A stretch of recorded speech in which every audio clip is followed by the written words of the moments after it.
guys, fam, everybody watching, new people, family members, friends, strangers. I'm Deorro and you're watching episode probably 5 of Q&A Ask the D with Deorro. With myself. Me and myself. No.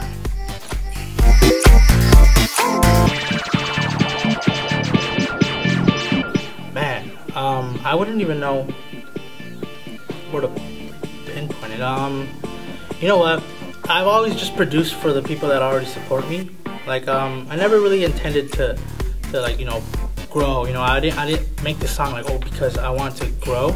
I just made it for my fans. You know, like, they love me, they supported me, they wanted more, so it inspired me to keep doing what I love. So I produced for them. The fact that they kept sharing it, you know, it obviously got around, and you know, like, this is, and I'm not saying a specific song because it happened with a couple. They would share it, and it would fall into DJ's hands, and then, you know, eventually it fell into someone's hand that, like, it's like a rolling snowball effect, you know. So you never know who you're really touching, you know, reaching out to, who you're affecting, you know, in an emotional way.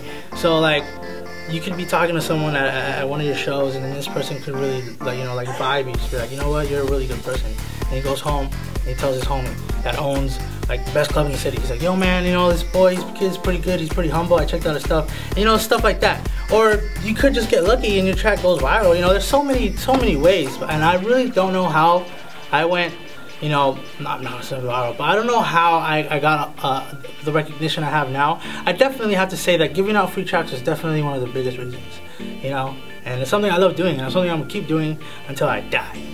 Free tracks for everybody.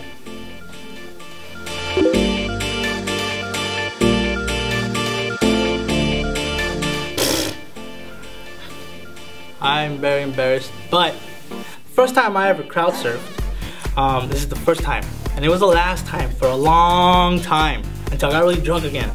But it was definitely the most embarrassing and the biggest fail I've ever done. I crowd surfed, and then I was like falling through the crowd, and then like somebody held me up, but like they held me up by my boxers, so I got the worst wedgie. And I tried so hard to not look like I shit my pants when I walked on stage. It was so bad. But whatever, created a memory.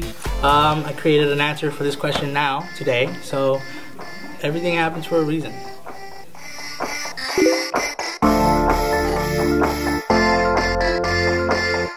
You know what?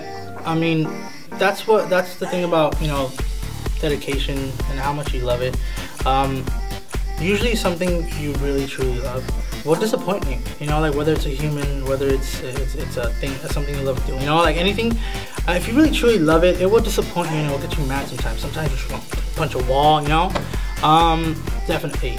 Especially when I was starting off, and I know we had, my family, we were having financial problems, you know. I definitely had second thoughts, you know, where I would be like, oh man, I don't have time for this. I gotta get a job that is gonna pay me, because no one wants to pay the no one in the crowd that wants to play on stage, you know, and like begs him. Nobody wants to pay him. They want him to bring people, you know, and it's just like, it was so hard, you know, to start making music, making time for music, because I had so many responsibilities, you know. So it was so hard, but I think all that also gave me like motivation and inspiration, gave me the emotions I needed to produce the tracks I was making, you know, just to ease off my stress that I was having at the moment, you know. So definitely, yes, I did want to quit.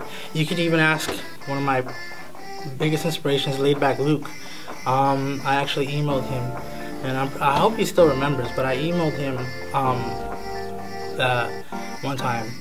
I was working as a nurse, and I told him, I said, hey, you know, like, I'm having big family problems, you know, where we had nowhere to live, and I asked him, you know, what does he recommend, you know, how hard is it to make it, you know, something that can sustain me, something that I can even provide for my family. And he gave me some inspirational words. So he definitely gave me the, you know, the fire to keep going, you know, him and so many other people and so many other things, you know. So definitely a number of times, I don't even know, probably like 10, 15, 20 times I definitely did want to stop. But now it's like you guys are so good to me.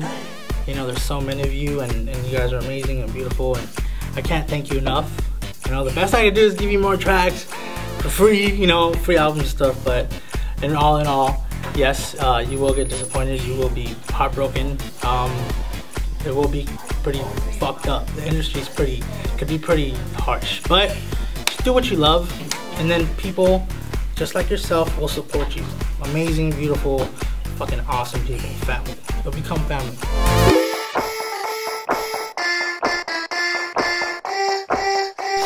Oh man, well, you know what, late night, I definitely would love a nice PBJ and like super cold milk, you know, like just like, oh, so cold. I love cold milk.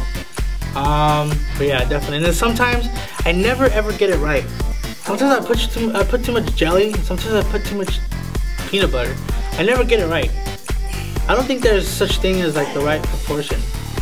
I think it's one of those things that is like, it will never be right. You know, like, it'll never be right. But mac and cheese is bomb though, I'm not gonna lie. Mac and cheese all day, every day.